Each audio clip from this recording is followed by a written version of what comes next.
A ball moving with velocity of 9 meter per second collides with another similar stationary ball. After the collision, both the balls move in directions, making an angle of 30 degree with the initial direction. After the collision, their speed will be. देखिए बच्चों, हमारे पास एक ball है, ये move कर रहा है किससे, वेलोसिटी 9 मीटर पर सेकेंड से, ठीक है. Collides with another similar stationary ball, एक स्टेशनरी बॉल है, रेस्ट पे सिमिलर है, इसका भी मास m, इसका भी मास m, ठीक है. कह रहा है कि आफ्टर द कोलिजन, ये बिफोर द कोलिजन सीन है. आफ्टर द कोलिजन क्या हो रहा है बच्चों, after the collision both the balls move in directions making an angle of 30 degree with the initial direction. Let's say एक बॉल हमारा move कर गया बच्चों इस डायरेक्शन में, ठीक है. एक बॉल है वो मूव कर गया initial direction, that is horizontal direction से एंगल कितना बना रहा है, 30 डिग्री. आप इस डायग्राम को ऐसे ही बना लें.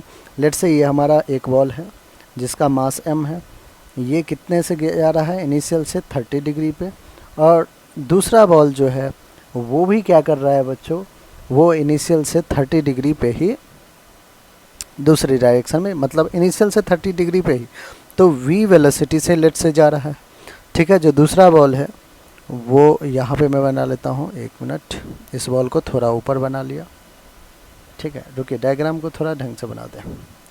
लेट से ये एक ब्लॉक था, ये जा रहा है, सॉरी बॉल था 30 डिग्री पे ऊपर, और ये दूसरा बॉल है जो कि इनिशियल डायरेक्शन से 30 डिग्री से नीचे जा रहा है विद वेलोसिटी वी, ठीक है. अब ध्यान समझिएगा एक चीज़, हमें कह रहा है कि after the collision there speed will be. After the collision हमें क्या करना है, स्पीड फाइंड करना है, ठीक है. हम कहेंगे कि सिंस नेट एक्सटर्नल फोर्स तो जीरो है बच्चों, एक्सटर्नल दोनों बॉल के बीच में कोई फोर्स लग नहीं रहा है, ठीक है. तो नेट एक्सटर्नल फोर्स अगर जीरो है तो आप कह सकते हैं कि we can apply linear of conservation of linear momentum, ठीक है. तो अप्लाई क्या कर सकते हैं, applying conservation of linear momentum, conservation of linear momentum. Conservation of linear momentum क्या कहेगा, जो इतना जितना इनिशियल मोमेंटम होता है फाइनल मोमेंटम. इनिशियल मोमेंटम कितना है, 9 इंटू मास m पहला बॉल का, प्लस का दूसरे बॉल का mass m into velocity 0 which is equals to.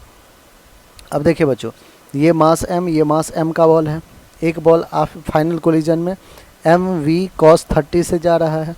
किस डायरेक्शन देख रहे हैं बच्चों, हॉरिजॉन्टल डायरेक्शन में. v का एक component v cos 30 horizontal, v का एक component v cos 30 horizontal direction में. तो दोनों ब्लॉक का हम कौन सा कंपोनेंट ले रहे हैं, जो हॉरिजॉन्टल डायरेक्शन में जा रहा है. तो हॉरिजॉन्टल डायरेक्शन में initial momentum should be equals to final momentum M V cos 30 plus का एम वी कॉस 30, ठीक है.